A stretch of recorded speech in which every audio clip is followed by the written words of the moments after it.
Hola, ¿qué tal amigos? ¿Cómo están? Muy buenas noches. Yo soy Esdras Chabot y esto es Dinero y Poder. Bueno, pues frente a la reforma judicial que se discute, las empresas globales asentadas en México señalan que la certeza jurídica es la piedra angular para la inversión. Pese a la confianza que hay en el futuro del país por parte de inversionistas internacionales, advierten que un Estado de Derecho eficaz es necesario para atraer y retener inversiones y capital. En este contexto, al menos 4 bancos extranjeros, Morgan Stanley, Citibanamex, Bank of America y UBS, han advertido sobre el riesgo financiero en que caería nuestro país de aprobarse la reforma judicial como viene. Y bueno, esto es lo que está en discusión. Nos acompaña aquí en Dinero y Poder Manuel Bravo Pereira, recientemente nombrado presidente del Consejo de Empresas Globales. Buenas noches, Manuel, gracias por estar aquí con nosotros. Ernesto Cervera, Luis Miguel González. Buenas noches. Muy buenas noches. Muchas Manuel, gracias. a ver, primero, empresas globales, ¿qué es lo que voltean a ver cuando deciden que tienen que invertir en otro lugar? Dicen, México iba a ser el paraíso del nearshoring, de la relocalización, etcétera, pero parecería ser que hay una cantidad enorme de trabas para que esto se lleve a cabo. Pues primero que nada, gracias por el espacio. Al contrario. Fíjate que México yo creo que tiene todavía muchos beneficios. O sea, obviamente su posición geográfica es clave. Estamos junto al mercado más grande y eso lo hace muy relevante, pero también los 20 o 30 años en los que hemos estado trabajando juntos han hecho que nuestra relación con Estados Unidos y con Canadá se haga cada vez más interdependiente. Entonces, esos son los puntos positivos. Bien lo decías tú, certeza jurídica es parte fundamental, no nada más para atraer inversiones, sino para retenerlas. Y creo que en ese sentido, sí hay cierto nerviosismo con el primer proyecto de reforma judicial que se está presentando. Ahora, en el tema, digamos, de reinversión, pues parecería ser que a México le ha ido muy bien. O sea, las empresas siguen reinvirtiendo. El problema es la nueva inversión que dicen, el problema central, más allá del tema jurídico, es que tienen pues un cuello de botella en el tema electricidad, en el tema de agua, en varias cosas que hacen ver como difícil que se vaya a incrementar esta inversión más en el contexto en el que estamos. ¿Cómo la ves? Mira, te doy un poco de datos. Nosotros como Consejo de Empresas Globales somos 61 empresas de 20 industrias distintas, muy relevantes en el país. Probablemente 10% del Producto Interno Bruto pasa por estas empresas, 8 millones de empleos, 40 a 50% de la inversión extranjera directa tiene que ver con estas 61 empresas. A ver, ¿cuáles son las empresas así? Es que grandotas? se me van a ir, pero bueno, de la industria de petróleo está Exxon, está Móvil, está BP, en energía está Iberdrola, en los bancos está Santander, está Scotia, está Citibank, en la parte farmacéutica está Pfizer, está Bayer, en la parte de infraestructura está Prologis, en la parte de ingeniería está ABB, innovación está 3M, Pacific, Kansas City, ahí está, obviamente. Ahí o sea, te das una idea del tamaño de empresas. Hay IBM, Microsoft en términos de tecnología. Entonces, 20 industrias distintas, grandes empresas que hemos estado aquí 100 años. En algunos casos, 20, 30 en otros. Hemos trabajado con México y sabemos que hay un potencial de crecimiento importante. La oportunidad en nearshoring es inmensa. Ya lo decías, JP Morgan Chase dijo que el nearshoring podría traer entre 30,000 y 50,000 millones de dólares cada año adicionales, crecimientos entre 1.5 y 2.5% del PIB o 2 a 4 millones de empleos. Entonces, la oportunidad está ahí. Y decías, ¿qué pasa con energía? Sí, nosotros identificamos como empresas globales 5 ejes en los que tenemos que trabajar para que la ventana de nearshoring no sea corta, sino se alargue a 15, 20 años. Energía, infraestructura, talento, seguridad y Estado eficaz. cada una de esas 5 ejes tiene 4 o 5 puntos relevantes que estamos trabajando y teniendo el diálogo con el gobierno actual y con el gobierno futuro, pues para que le pongamos atención y esa oportunidad enorme no se nos escape de las manos. Manuel, esta parte de la competitividad y el lugar que ocupa México, y que siempre ha ocupado al menos durante los últimos 30 años, es dinámica en el tiempo. Hay otros países que están compitiendo ferozmente por esta oportunidad del nearshoring. Hay varios de Centroamérica, del Caribe, inclusive Colombia, que están ahí asomando la cabeza y diciendo, bueno, si no lo quiere México, yo sí. Sí. Y se están moviendo a velocidad luz. Es más, déjame ponértelo así. Hasta Estados Unidos está compitiendo por el nearshoring para traérselo de China. Si no nos movemos rápido, y aquí el concepto de rapidez son años, meses, cuánto tiempo para que efectivamente las empresas tomen decisiones de decir, bueno, si no es aquí, es acá. Y es preciso lo que dices. Nosotros como directores generales de nuestras empresas, pues somos los promotores de México en nuestros consejos de administración. Y vamos allá y peleamos por esos dólares de inversión que se pueden ir a México o se pueden ir a Sudamérica, a Asia Pacífico, a Europa o incluso a Estados Unidos. Entonces, vemos esa sensibilidad, vemos que todavía México tiene una ventaja por todo lo que nombré, no nada más la parte geográfica, sino cómo se han construido esas cadenas de valor, pero tenemos que movernos rápido en esos 5 temas. Hablabas del agua, cuando hablamos de infraestructura, pues hablamos de puertos, de carreteras, la posibilidad de movernos desde Chiapas, pues a Laredo.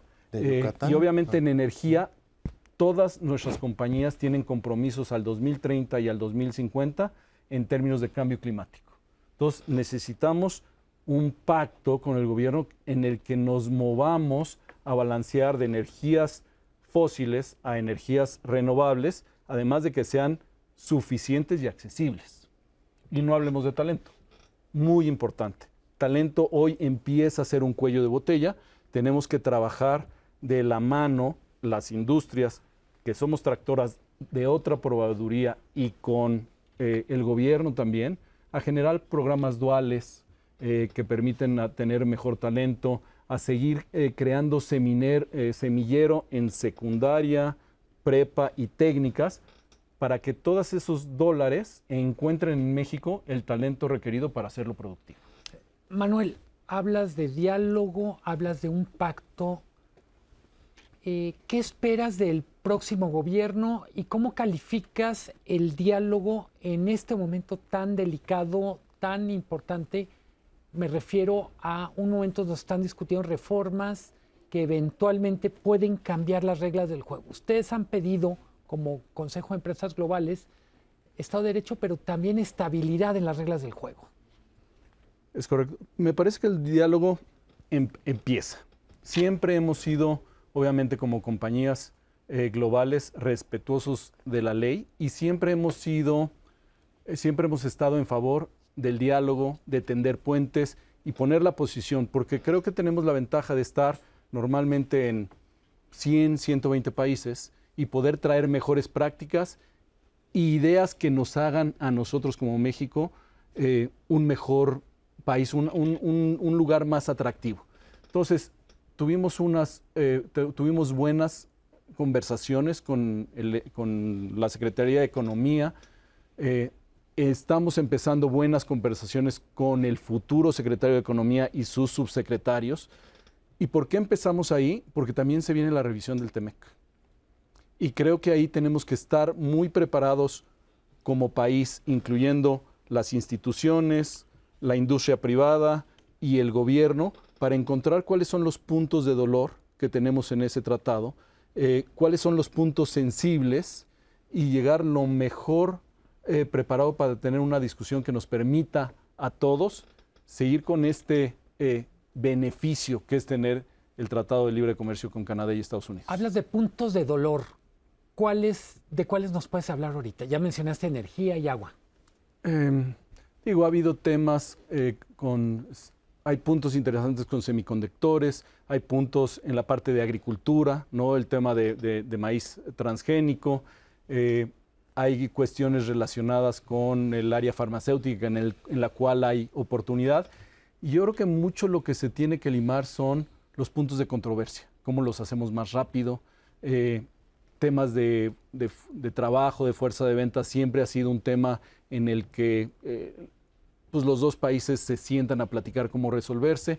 Entonces se tienen identificados seguramente por la parte de la Secretaría de Economía esos puntos de dolor, y nosotros como industria pues tenemos que traer los ejemplos y las formas de operar lo mejor posible, porque tenemos obviamente operación de este lado del río y también del otro lado del río. Oye, Manuel, precisamente en ese punto, y hablando de puntos de dolor, aduanas se ha convertido en un verdadero problema, y no me refiero nada más a las que están en la frontera norte con Estados Unidos, los puertos, los aeropuertos.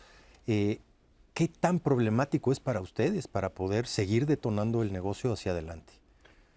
Ha habido avances, se han modernizado en algunos aspectos, pero claramente por eso es uno de nuestros ejes de conversación, infraestructura. Son aduanas. Me parece que puertos también necesitamos tener mucho más capacidad. Tenemos la ventaja de estar en los dos océanos, tenemos que crecer esa capacidad. Toda la parte del transísmico es muy importante. Ya empezamos el trabajo, hay que continuarlo y hay que darle la capacidad requerida.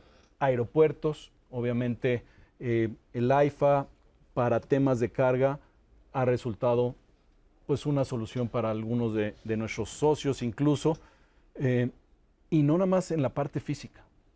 Infraestructura de la parte tecnológica va a ser clave pues para atraer esas nuevas tecnologías, porque obviamente la forma de producir hoy es distinta a la forma de producir hace 10, 20 o 30 años, en el cual la tecnología juega un papel clave, y poder tener esa infraestructura pues nos va a dar esa ventaja que necesitamos. Manuel, el tema de los organismos autónomos que regulan de alguna manera una parte de este comercio, se habla de la necesidad de eliminarlos.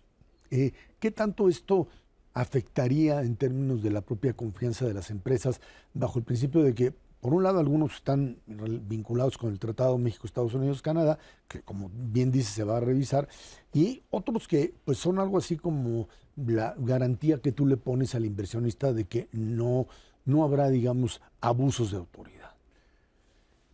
Yo creo que estos organismos te dan eso, te dan certeza jurídica, le dan voz a la sociedad. Y yo te diría que en las empresas globales, antes de entrar al debate de eliminarlas, quisiéramos entrar al debate de cómo fortalecerlas, de cómo hacerlas más eficientes y cómo a través de ellas podemos otra vez generar un ambiente de inversión mucho más seguro y mucho más fuerte que el resto de los países contra los que estamos compitiendo. Manuel, arrancamos esta semana con el dato de inversión extranjera directa. Hubo mucha polémica. Por un lado, es una inversión máxima en términos de registro, pero también una de las críticas es menos de lo que podría ser. Desde el Consejo de Empresas Globales, ¿cómo se ve el dato de inversión extranjera con respecto al potencial de México? Nosotros estamos haciendo ese censo entre todas las industrias de cómo vamos a acabar en términos de inversión este sexenio, esta administración. Normalmente hemos representado 40%, yo te diría que en este sexenio vamos a representar más. Por lo mismo, somos empresas muy establecidas y seguramente la mayoría de nuestras empresas no hemos parado inversión en México. Hemos visto la oportunidad de esta relocalización. Probablemente se ha perdido oportunidad en empresas pequeñas y medianas, que probablemente también no tienen acceso a parques industriales en donde se tienen todos los servicios o cosas por el estilo. Sí, hoy en día, como les decía, el tema energético, gas, agua y talento empieza a ser un poco restrictivo para las inversiones. Entonces, probablemente no te diría que se han perdido de nuestra parte grandes inversiones, pero sí, pensando en el futuro, tenemos que actuar rápidamente para que esas potenciales cuellos de botella no se hagan realidad. Pequeñas y medianas. Pequeñas y medianas. Bueno, pues ahí está. Creo que el escenario es, podríamos decir, de una posibilidad real de México de captarlo, pero también de riesgos propios de, pues ahora sí, no tener la voluntad política para, pues, avanzar en ese sentido y generar obstáculos que de alguna manera nos dañen. Sin duda. Y hablando, si me permites, de la reforma judicial, sí se necesitan garantizar ciertas cosas. Independencia de la judicatura, que la selección sea lo más equitativa posible, inamovilidad de los jueces y, muy importante, todo lo que tenemos en los tratados de libre comercio que se cumpla. Manuel Bravo, muchísimas gracias por estar aquí con nosotros. Muchísimas gracias a ustedes por recibirme. Vámonos a una pausa. Esto es Dinero y Poder.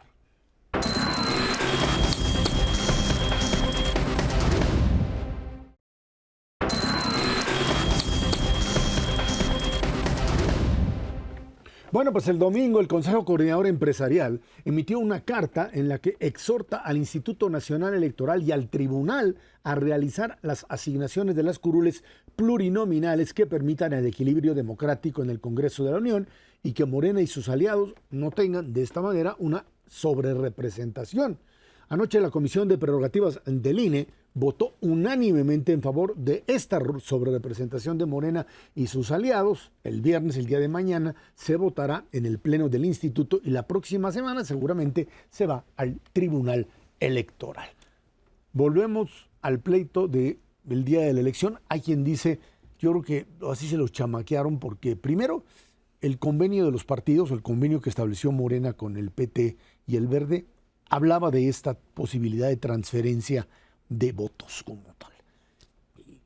El INE lo aprueba y no dice nada. Y segundo, pues el día de la elección, que estaban todos sorprendidos por los 20 puntos que tenía Claudia Sheinbaum sobre Xóchitl Gálvez, pues resultó que no se dieron cuenta que además con la cantidad de votos que tenía el propio bloque Morena Verde PT, podrían aspirar entonces a este tipo de sobrerepresentación a partir, Luis Miguel, de lo que ha sucedido o lo que sucedió en 2021, en 2018 y el PRI también lo hizo en 2015. Sí, hay muchas lecturas sobre lo que está pasando y yo la primera cosa que diría, hablamos de sobrerepresentación, pero la otra cara de la moneda es la subrepresentación de los que perdieron.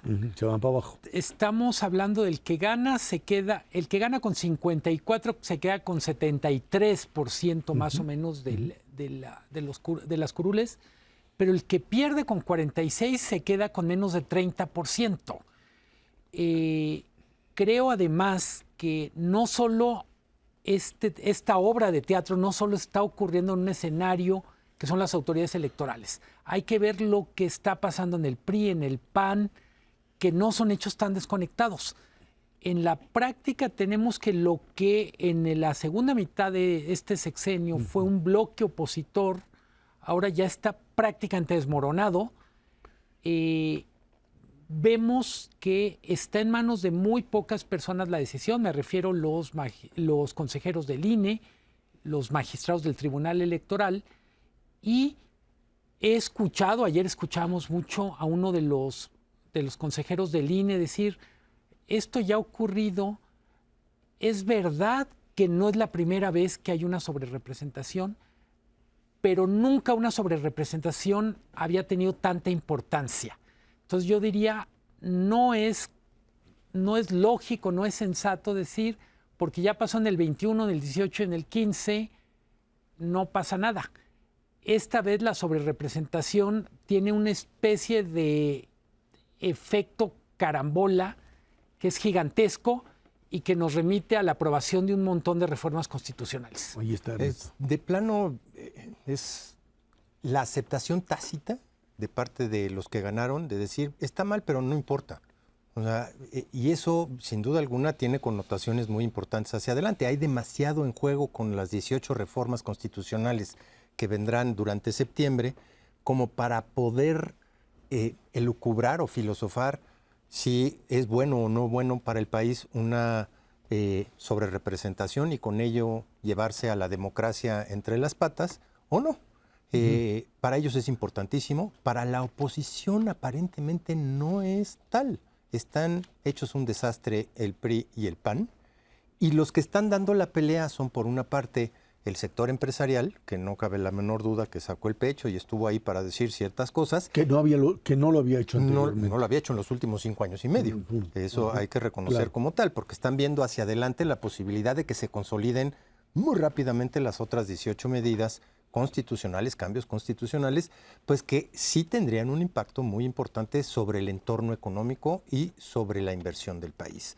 Yo te diría, a final de cuentas, hay muchos opinólogos que han puesto sobre la mesa, pues ahora sí que valga la redundancia, su opinión, y simplemente no va a haber mucho para dónde hacerse en el contexto de lo que viene hacia adelante.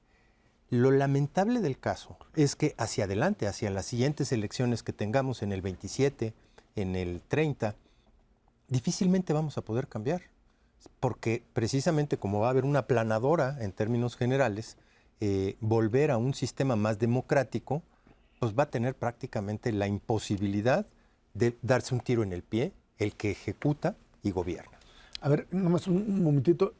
El tema además, digamos que se vuelve todavía más candente o más conflictivo, no solo porque el propio presidente de la República insiste en que sí se puede, sino porque va ligado a la aprobación de una reforma judicial que tiene ya parado al propio Poder Judicial, protestando, etcétera, y además a, pues, digamos, una reacción de los agentes financieros, como lo son Morgan Stanley, como puede ser, por supuesto, el propio Bank of America, etcétera, Sí. que coordinadamente empiezan a decirles, es que si eso pasa, esto puede ser una situación incontrolable. Hay presión sobre el tipo de cambio que hoy tiene que ver con factores internos y no externos, porque el dólar se ha debilitado, y eso pues sí es poner las alarmas, no porque juegue uno a los numeritos financieros, sino porque lo que puede ocasionarle a Claudia Sheinbaum en el momento en que llegue a gobernar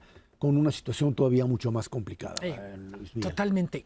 Creo que en cualquier caso hay que ser muy claros. Los mercados no son un contrapeso político en el sentido que pueden ser un contrapeso los diputados de oposición en el Congreso. Los mercados hablan a su modo y lo que están diciendo es: crece el riesgo de invertir en México, crece el riesgo de tener nuestro dinero en pesos mexicanos y vamos a tomar decisiones. Es una cosa muy fría la parte de los mercados, muy racional, y con esto lo que quiero decir es: lo que no resolvamos en el ecosistema político, los mercados no lo van a resolver, probablemente lo compliquen. Cualquier cosa que pase con nuestra democracia no se va a resolver más fácil si tenemos un problema con el tipo de cambio, si tenemos un problema con la calificación de la deuda mexicana.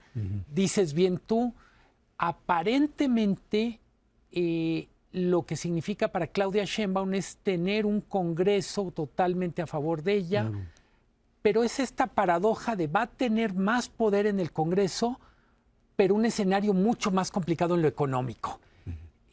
No estaba, lo único que podemos asegurar, no estaba en la jugada de pizarrón de la presidenta, de la próxima presidenta, decir septiembre, octubre y probablemente más adelante lo voy a tener que dedicar, por ejemplo, a lidiar con la huelga del Poder Judicial, lo voy a tener que lidiar con esta cuestión, me atrevo a decir, hasta de legitimidad. Yo diría, está en juego una forma en que vivimos la democracia en las últimas 2 décadas y medio, que era una democracia plural. Yo no digo que no sea democrático que el que gana tenga la sobrerepresentación, porque así está en nuestra Constitución, pero cambia las reglas de convivencia y vuelve insignificantes a los partidos de oposición.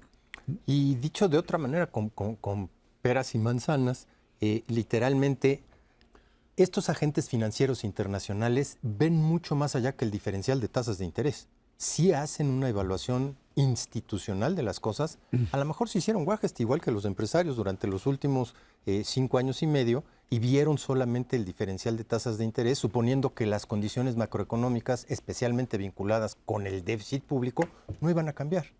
Hoy sí están viendo y sí están suponiendo que hay un incremento notable del riesgo país.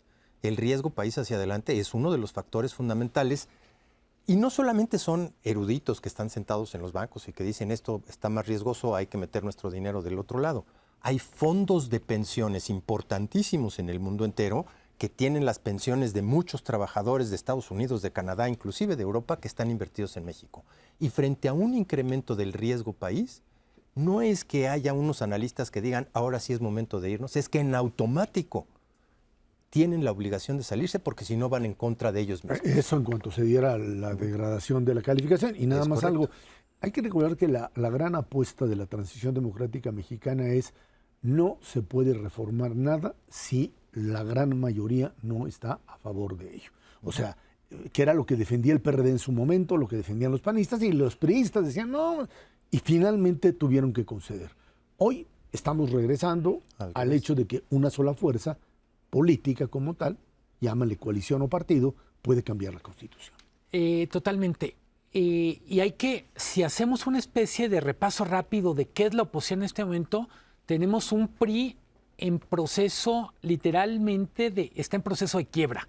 Nos queda el PAN, nos queda MC y ahí van. Y distinguir, me parece muy pertinente lo que decía Ernesto, entre inversiones de capital que van por ejemplo, a valores gubernamentales, de la inversión extranjera directa, que la gran apuesta para el próximo sexenio es nearshoring.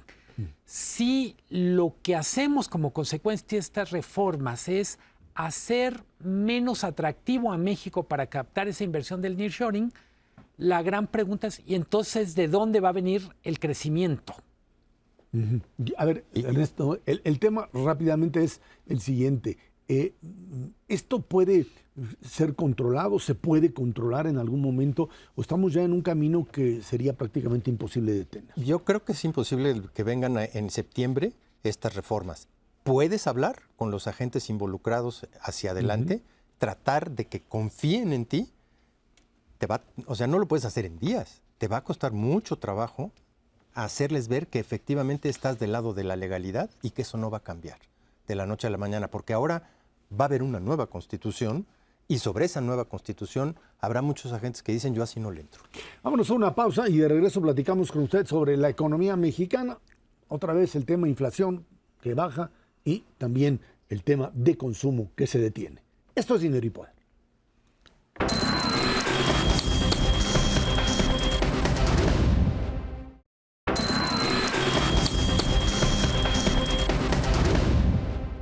En la primera quincena de agosto, la inflación general anual se ubica en 5.16%. A tasa quincenal, la disminución fue casi nula, 0.03, pero disminución al fin. Por componentes, la inflación anual fue de 3.98% para la subyacente y 8.8% la no subyacente. Ahí está el problema.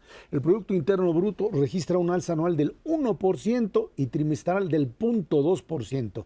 Por actividad, las primarias retrocedieron 0.2%, mientras que las secundarias incrementaron 0.3% y las terciarias 0.1%. En tanto que el indicador global de la actividad económica, el IGAE, no presenta cambios a tasa mensual, mientras que a tasa anual sube 1.1%. Por componentes, las actividades secundarias tuvieron un incremento de 0.4%, las primarias y las terciarias retrocedieron 0.4% y 0.2% respectivamente.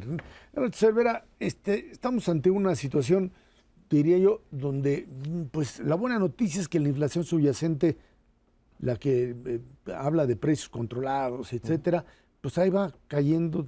Poquito a poquito, sí, ya está en 3.8. Pero la otra no. No, la otra se dispara. Se dispara y hay un problema muy serio porque está, justo como dices, para que la gente entienda, no es la inflación que más le importa a los mexicanos, a las familias mexicanas, la subyacente, que es un terminajo ahí, que es aquellos precios que no tienen que ver con la parte agropecuaria, que se mueven estacionalmente.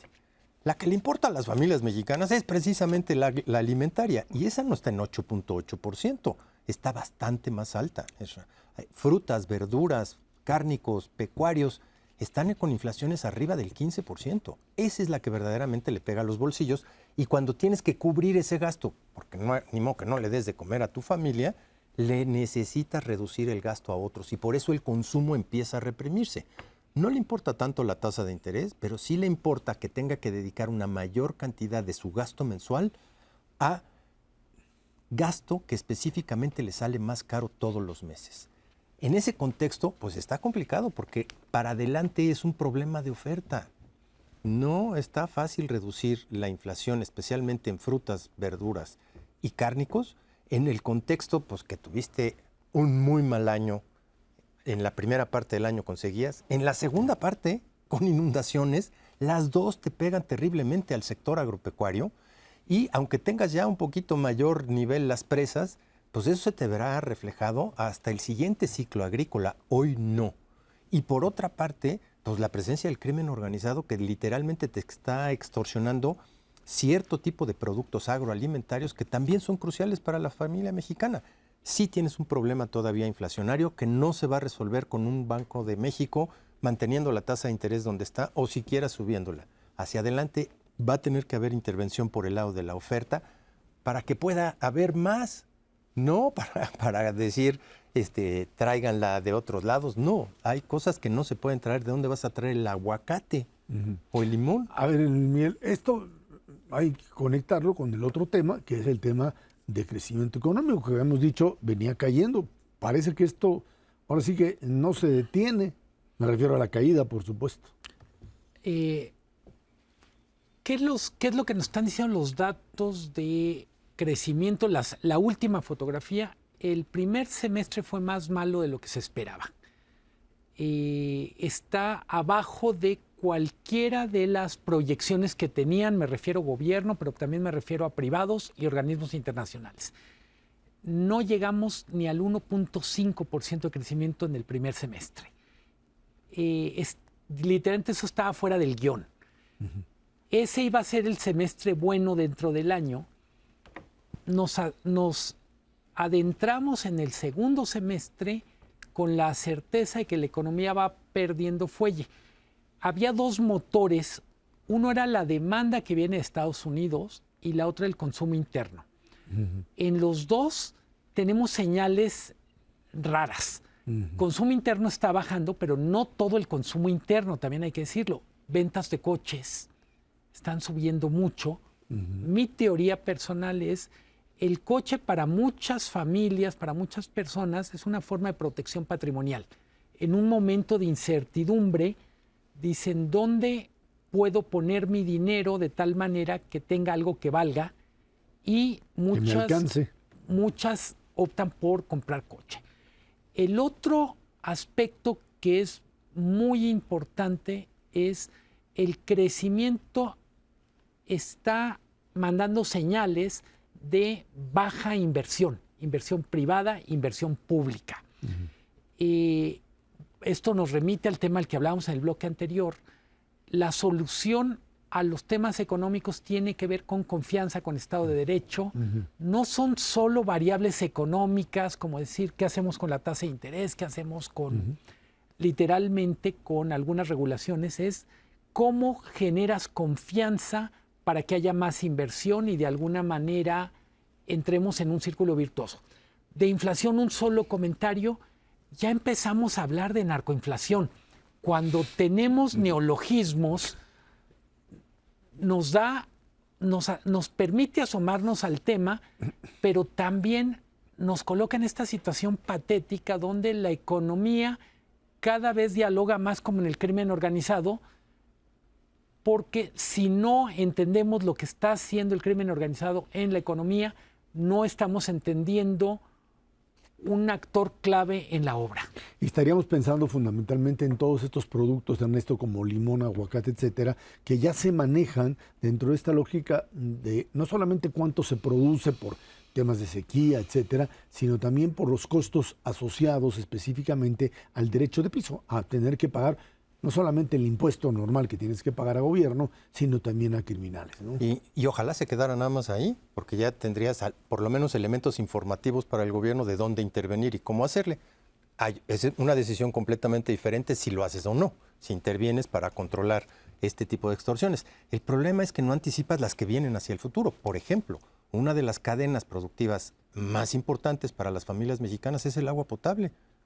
Y frente a lo que vimos en el primer semestre del año, ya hay un empoderamiento del crimen organizado en la distribución de pipas de agua en una parte importantísima de las ciudades del país. ¿Qué viene hacia adelante? ¿Cuál es el siguiente sector? Y eso es fundamentalmente lo que es ir desplazando la provisión de bienes pues, que en principio deberían de ser públicos, lo dice la Constitución, el acceso al agua potable, el acceso que sigue la educación, sigue la salud. ¿A qué más se va a empoderar o a qué más le va a cobrar el derecho de piso para que pueda haber esos servicios para las familias mexicanas? No veo a un Estado reaccionando ni para atrás para corregir en cierta medida esta problemática, ni para adelante, anticipando dónde se puede poner las cosas horribles para las familias. Ahora, el tema tasas de interés, diría uno, bueno, pues parece que en Estados Unidos está anunciado básicamente lo que sería una reducción de la tasa de interés de referencia por parte de la Reserva Federal para septiembre. Y en el caso mexicano, pues ya empezamos a bajarle. Hay quien dice, bueno, pues sí hay que bajarle porque las tasas de interés no afecta sobre el fenómeno de la inflación no subyacente. Entonces, ese es otro problema, lo que lo tienes que resolver con oferta, con poner más, meterle más, importar más.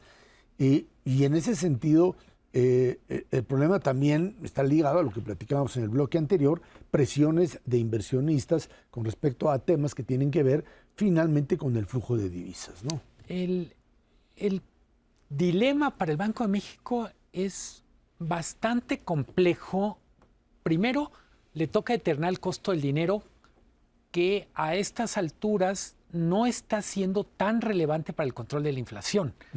Pero también le toca generar expectativas sobre qué va a pasar con la inflación. El mensaje que manda la semana antepasada con la baja de tasas de interés es totalmente confuso. En pocas palabras dice, vemos riesgos al alza en la inflación, pero vamos a bajar la tasa. Entonces, parte del problema, hay que ponerlo en perspectiva, es el Banco de México es la institución económica más creíble de México. Por historia, por desempeño, por profesionalismo, por capacidad técnica. Si empezamos a tener un Banco de México que emite mensajes tan confusos como el que sale en el boletín, en el que comunica la decisión, pues estamos en problema porque simplemente no nos puede fallar el Banco de México en este momento. Insisto, su decisión va más allá de qué precio le pone a la tasa de intereses, cómo se ve el Banco de México como entidad técnica, como entidad profesional en un contexto de volatilidad. Por cierto, de manera indirecta, las tasas de interés sí pueden influir, por ejemplo, en el tipo de cambio, en un momento en que está muy presionado. Claro, y eso se convierte en uno de los factores fundamentales. Nada más que si ahorita vuelves a subir por esta razón. Entonces sí te llevas tu propia reputación entre las patas. No, y no solo eso, sino que además otra vez vuelves a encarecer el dinero, vuelves otra vez a decir que pues, a lo mejor me equivoqué en la anterior y creo que sería mucho más grave. Finalmente, el Banco de México tiene una reserva en dólares inmensa, 220 y tantos mil millones de dólares. Ajá. Uno sabe que pues, eso los puede tocar o te sirve solamente para poder meterle mano al tipo de cambio cuando esto se te empiece a mover fuertemente. El problema es si esta es la señal que en algún momento hará Banco de México. En la pandemia empezaron a sacar subastas y cosas por el estilo cuando se nos fue a 22, 23. Ahora... A ver, México cambió de régimen desde el 95. Desde 1995 tenemos un tipo de cambio flexible. Nos tiene que caer el 20 a todos los mexicanos, que el tipo de cambio se puede ir para arriba, así como se puede ir para abajo. Y el peor uso posible para el Banco de México de sus reservas es tratar de intervenir. ¿Por qué? Porque no hay dinero que te alcance cuando viene un ron en contra del peso, déjalo que se vaya. Y tampoco sirve para pues, tratar de acumular más cuando el tipo de cambio está muy por abajo. ¿Cuál es el nivel de reservas óptimo? Y hay, pues, la verdad, diferentes escenarios. Tiene que ver mucho con cuántas importaciones puedes financiar hacia adelante. Pero, pues bueno, ese es otro boleto. Vámonos a una pausa y de regreso. La Convención Nacional Demócrata allá en los Estados Unidos. Ahí está, Kamala Harris. Esto es Dinero y Poder.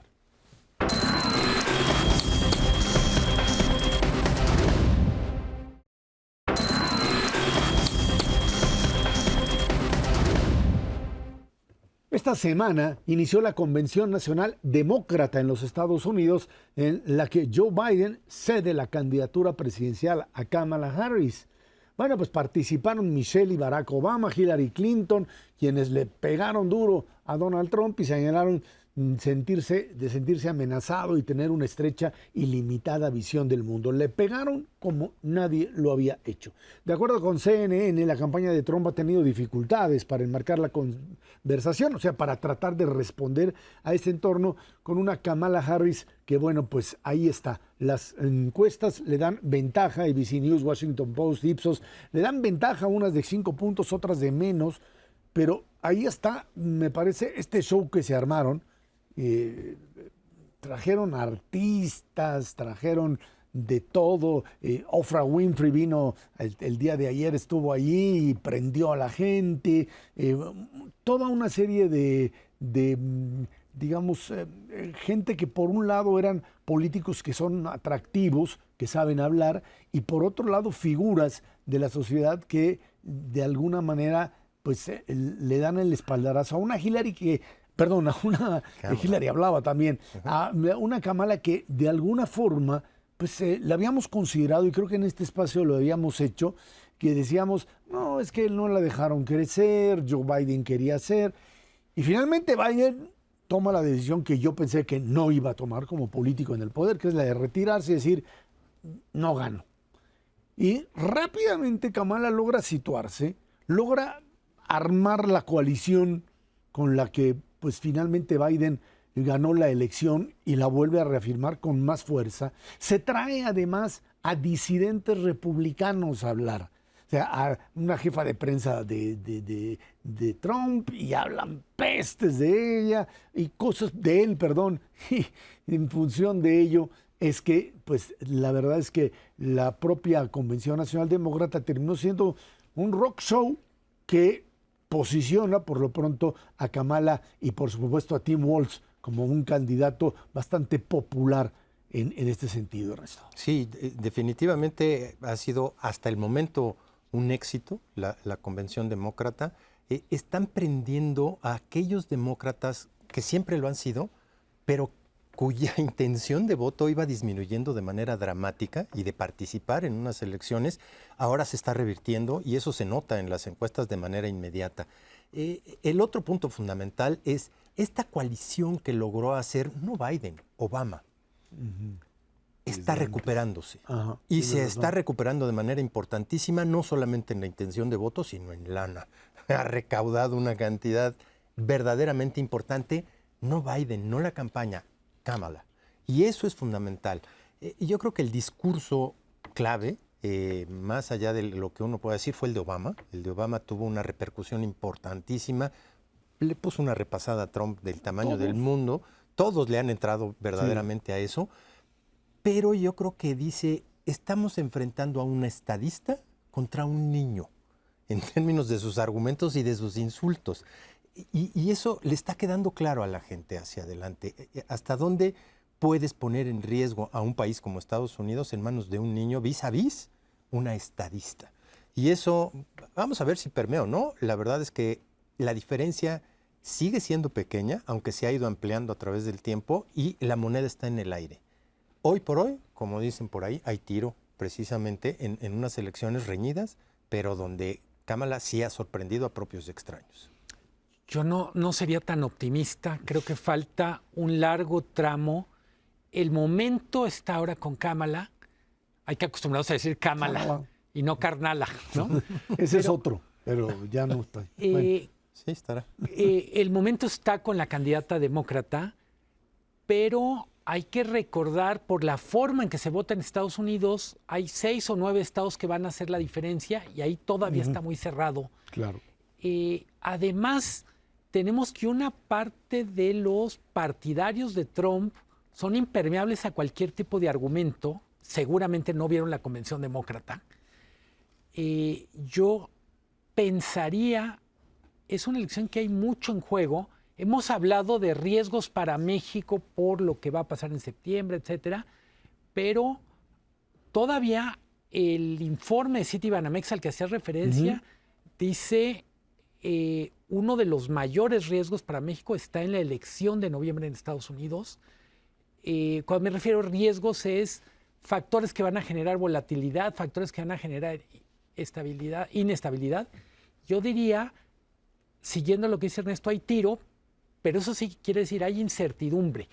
Por lo pronto no hemos vuelto a tener un momento Trump desde el atentado. Yo doy por hecho que va a regresar Trump, que lo que estamos viendo ahora es una especie de pequeño eclipse, pero este es como Terminator. No, bueno, está bien.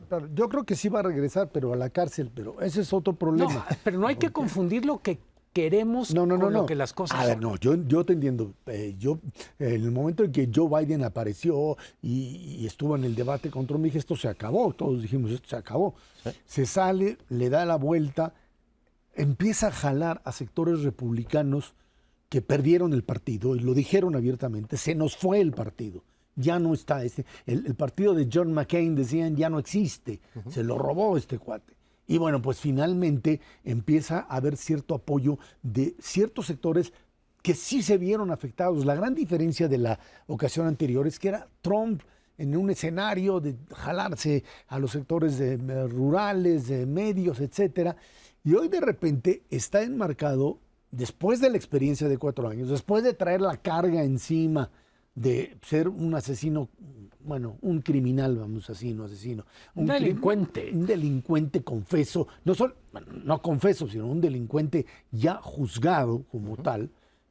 Y creo que en ese sentido, estos sectores de independientes que pudiesen en un momento dado identificarse, no lo van a hacer. Ese es el temor que tiene ahora el propio Trump y está en el pantano en el que no puede salir de él. Eso me queda claro. Y bueno, pues uno dice, bueno, pues las convenciones pues, van a hablar para su propia gente. Pero lo cierto es que la difusión que se le dan a estas convenciones está en todos los canales. Hasta Fox la pasa, nada más los calla, no los deja hablar, hablan contra ellos ahí, pero bueno, esa es la propaganda de Trump. Pero el resto de las cadenas están allí metidos dándole, creo, una proyección mucho mayor de la que le dieron a la Convención Nacional Republicana. Porque la verdad es que no les fue bien a todos aquellos, incluso en los medios, que tuvieron que ver con la administración de Trump. No, eso está clarísimo.